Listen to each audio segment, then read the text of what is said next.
Hi, I'm Devin Court from Megawatt Hydroculture. I'm here to talk to you about the new ThunderVak trimmer. We have our grill that we use. So you can see it's powder coated white. There's little transversal bars here to make sure that everything flips over nice and gently. Unlike most trimmers on the market, what we're using is not a blade. We're using a whippersnipper oars, as you can see inside here. Also, at the bottom of this is what we have our turbine, creating that downward suction for the actual stuff itself on the grill to get sucked down, to get closer, a closer cut, if you will. We're going to go ahead and put this together. Very simple to put together. Everything goes and fits inside of this nice 25-gallon polyethylene reservoir we have at the bottom here. So let's go ahead and take everything out.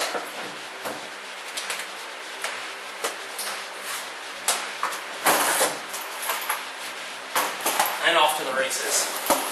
What you'll see, what you'll see on this trimmer is a nice indented groove here.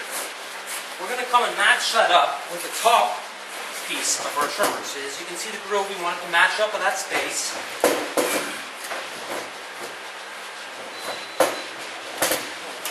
Pull that right in.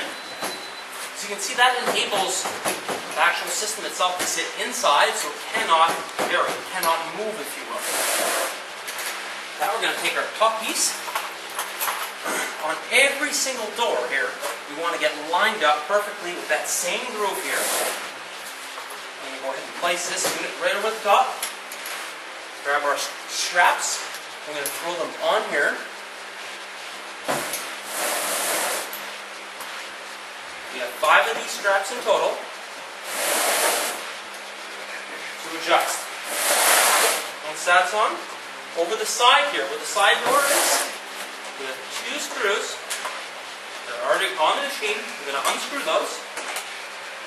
And we're going to come and put the neck of our chute. We're going to screw those right back on to the designated holes.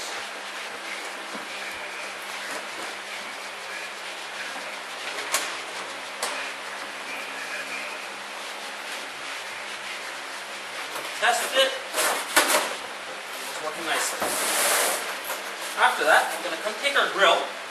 The reason we're installing the grill after is we want to make sure that this grill sits perfectly inside the circumference of the trimmer. We don't want it to be sitting so it's overlapping, so this piece is a little bit higher. We want to make sure we install this last, make sure that it sits in the inside. So we're going to go ahead and put this down. Nice flush, even fit. After that, we're going to come and grab our motors. So these are the adjustments for the top piece of our motor. On the side of the trimmer, we have 2 convenient holes. We're going to stick this through the holes here, and then come attach it right in the screw spots that we have designated for them. So we're going to tighten these on.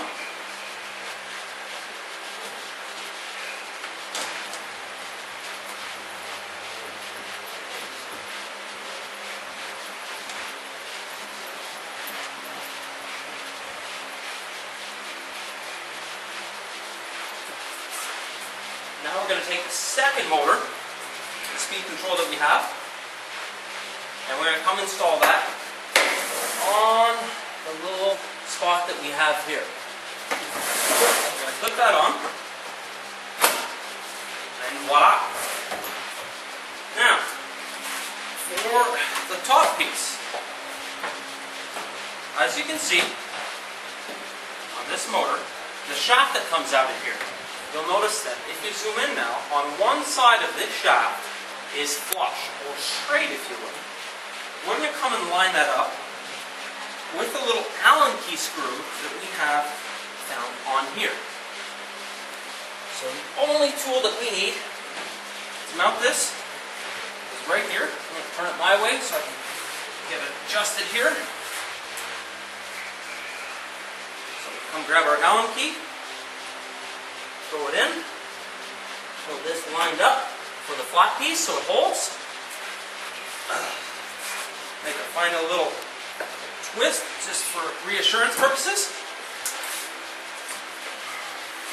Now, we're going to flip this over. And stick that right over top. Oh, forgot to mention, on every single top that you'll see, you have an indented groove here.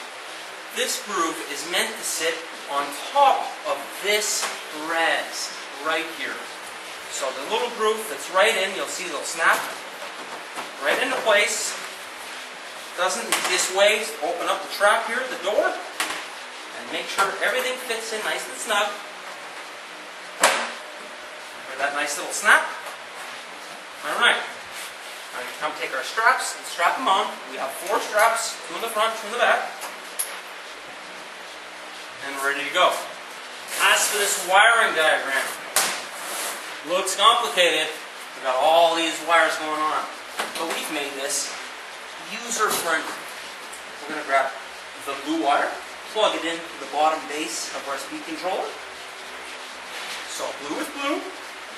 We're going to plug our green with our green. We're going to now take our red wire, plug it in with our other red right here. Make sure both of these units are off. So this is at 0, this is turned completely to the left. Now we're going to come and plug in our machine into the power bar.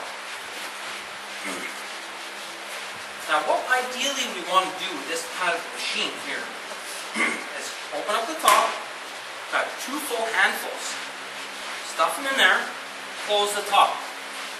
This machine is designed not only for efficiency, but speed as well. This will give you a perfect trim with these 2 handfuls in under 45 seconds.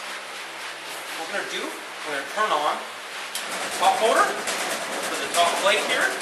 I'll flip this up so we can see this. There we go. And then we're going to go ahead and turn on our other motor, which is for the whipper snippers. So once that's going, like I said, go 2 handfuls in. Once that's done, all you have to do is open the chute and let her fall down. Now, what we've done here on this motor, we'll zoom in here, you'll see that our speed controller is only set between medium and high. We don't want to run it all the way. That's for the people that really want to get a lot of stuff done in a quick amount of time. However, the quality is not as nice. So what we highly recommend you do is use a speed adjustment that's between medium and high. This speed controller goes from 58 to 6,800 RPMs, a very minuscule difference. You really won't see a huge difference in the way that this turns. Go ahead and plug this back in. Turn these on. Just to show you how soft it actually does turn, I can throw now my hand into this machine with both motors turned on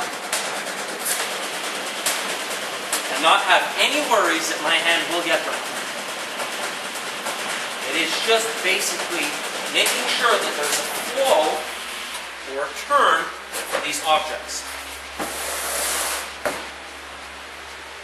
You have a report from Megawatt Hydroculture?